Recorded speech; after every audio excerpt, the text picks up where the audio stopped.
So Devon Archer was on with Tucker Carlson on his Twitter cast, and I want to just play some of the things. I thought it was. Did you see it all, Stu? Yeah, I watched. I think there's going to be more, right? Like he had released one clip. I think there's going to be an extended interview that comes after this, but I watched the entire clip that was released. Yeah, and so I do feel bad for Tucker because he did this thing calling his show Tucker on Twitter, and then they changed the name of Twitter. Yeah. So now is he Tucker on X now? I don't even understand what's happening. I don't know, and I don't know how you're tweeting what you say when you tweet. I don't know. It's very uncomfortable. But anyway, as I'm watching this with Devon Archer, it was interesting because Tucker was speaking Archer's language, and so I felt like there was a lot of winking and nodding going on. Did you feel that way? 100%. They, in fact, it was right. I was looking at clips to pull from it, to give, we can play for the audience, but it was like there's so many of them that they don't get to the final thing they're saying because they both kind of wink, nod, and laugh at each other because they know what they're saying, but they don't actually say it. So it was hard to find the right clips to play. Right. And they did that because they're both Washington creatures. You know what I mean? Oh, yeah. Tucker is a guy who grew up in Washington. His family was in the media. He knows it real well, and so does Devon Archer. And so let's just play some of these clips here. This is Hunter was an expert in knowing the guy. The initial idea around the business that they were going to provide the government insight and an additional network to raise capital and then, deal with regulatory issues that you might have at the corporate level. Right. Regulatory issues. Exactly. Okay, so that would be more his area. Right, that would be his space. Right. But did he have a sophisticated understanding of regulation, do you think? I think that he led a team that had a sophisticated... Okay, because I lived in Washington a long time, around a lot of regulation. Also, a very complex area. Absolutely. I think you got to be an expert in knowing the guy, and he was the guy that was the expert in knowing the guy. He was an expert in knowing the guy. Right. And who was the guy he knew? Well, he knew a lot of people, but obviously there was some familiar, his brother, his father, some of his father's siblings. So he knew a lot of people. And obviously I know you're pointing to, the father being the key relationship. I'm just trying to get a sense of, Washington's not a money town. Right. People aren't in business in Washington for the most part, and most people don't have business skills that I've noticed in 30 years of living there.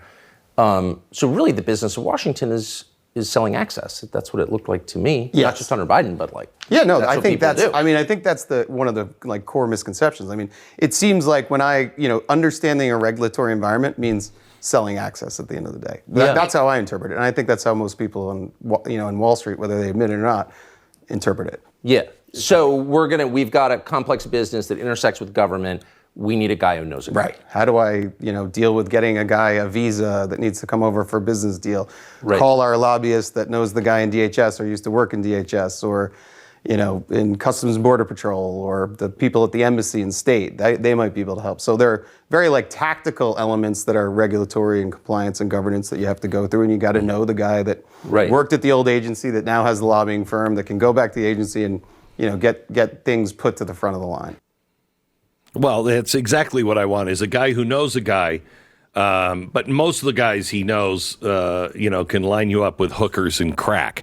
But I think we all understand what is being said here. Now, one of the key things that the phone calls that I don't hear anybody talking about, he is talking about, he's about to talk about some of the phone calls and how Joe Biden knew that businessmen were present during the Hunter phone calls. Okay. I want you to remember one thing, and I don't hear anybody talking about it. These calls, the issue here is the time of day. For example, the call with Burisma took place while Hunter was in Qatar, and it was in the afternoon. Well, that's the middle of the night here. So Dad calls at 1 o'clock in the morning? Hey, son, I'm thinking about... He's not up at 1 o'clock in the morning. He's not there. So he's calling over to China in the middle of the night and I happen to be up. Really? And if it happens during the middle of the workday, does Dad just take the phone call? Is he so not busy that he can just take the phone call at any time, and he's making phone calls in the middle of the night? You're having dinner over in Europe, and it's 8 o'clock at night. In Washington, D.C., that's 2 or 3 o'clock in the morning. Can somebody ask that question? All right, so here's cut 2. Biden knew that businessmen were present during the Hunter call. Biden, then the sitting vice president, knew that there were Hunter's business associates in the room. Yeah, I think I can definitively say at particular dinners or meetings, he knew there were business associates, and dinners. Or if I was there, I was a business associate too. So I think, or if any of the other colleagues from the D.C. office or the New York office were there. So yeah, at times there were. From the to be completely clear on the calls, I don't know if it was an orchestrated call in or not. It certainly was powerful though, because if you're sitting with a foreign business person and you hear the vice president's voice, that's prize enough. I mean, that's pretty impactful stuff. Yeah, it is impactful stuff there, isn't it? And you notice, remember, he said at these dinners, remember the ones that are in question are at least in Europe.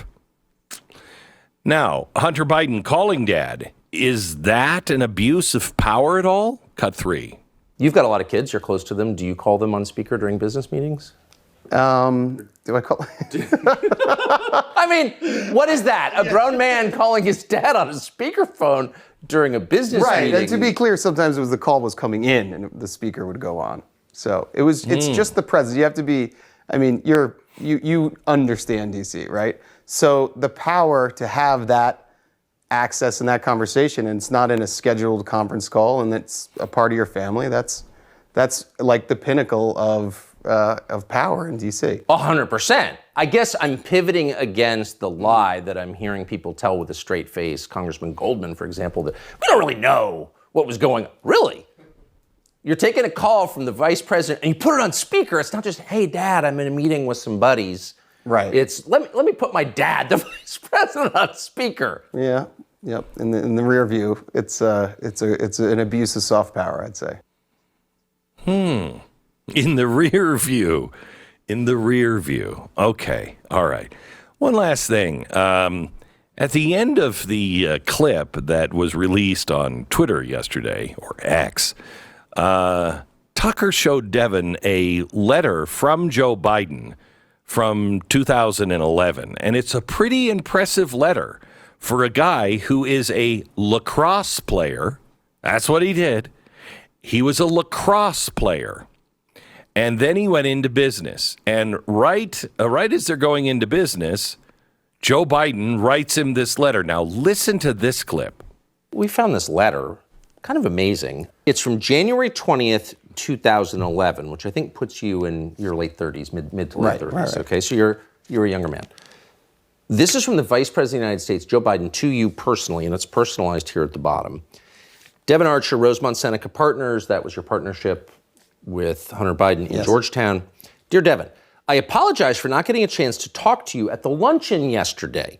I was having trouble getting away from hosting President Hu Jintao, who was running China at that point. I hope I get a chance to see you again soon with Hunter. I hope you enjoyed lunch. Thanks for coming. Sincerely, Joseph R. Biden Jr.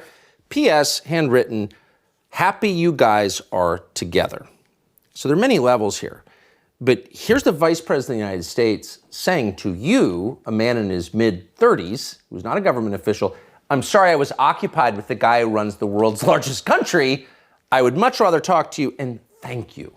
What was he thanking you for? Well, first of all, it's a lovely letter, and it was... It's quite enthusiastic. It's a little weird, though, right? Yeah, well, it was kind of the beginning of our partnership, and he was thanking me and thanking Hunter, I think, at the end of the day, for bringing this idea of this government regulatory strategic advisory business into the private equity world. And I think he was excited about the prospects for Hunter. And, he was just thanking me. I think it was a nice gesture. Yeah. Yeah. Nice gesture. Stu, very nice gesture. I know if I am meeting with the leader of the second most powerful and arguably now the most powerful country in the world, and my son is like, "Hey, Dad, my friend is here. You gonna meet with him?" I look at my son going, "I'm meeting with the leader of China right now," but the first thing I do is say, "Hey, Secretary, come on in here just for a second. I want to dictate a letter here. Hey, Rafe's friend, sorry I couldn't get away." I would do it with a lot of sarcasm. I think they might think it was nice, but it would be completely sarcastic. "Sorry I couldn't break myself away to meet with you yesterday, but I was busy with the Chinese leader. But hope to see you really soon. By the way, thank you sincerely for all you're doing." Yeah, and if what they're doing is putting together this partnership where they are creating the illusion of using me, I thought he didn't know about Hunter's business at all. Yeah. I didn't think he had met with anybody, talked to anybody, knew anything. We're so far, I suppose, past this, but again, this has never really been changed by Biden himself. We now see Karine Jean-Pierre saying he's never been in business with Hunter. That's their new spin on the old claim that he didn't ever speak to Hunter about his business. It was interesting to watch this happen. And I think it's important to remember who Devon Archer is. This is a guy who was roommates with John Kerry's stepson. He was the campaign finance co-chair of the John Kerry campaign. This is not a conservative you're hearing from here. And watching him try to answer these things, it seems like he's being somewhat careful with what he's saying. He's still in legal trouble, and he is facing a lot of the same things that Joe and Hunter should be facing as far as charges go. So he's trying to navigate those waters. You can tell he's kind of saying this stuff with that wink and a nod because he knows he's at risk and he can't say everything he wants to say. But even with that, I think you get a lot out of this. And this is just the first clip of this interview. This is a big deal. And you also get from it the arrogance.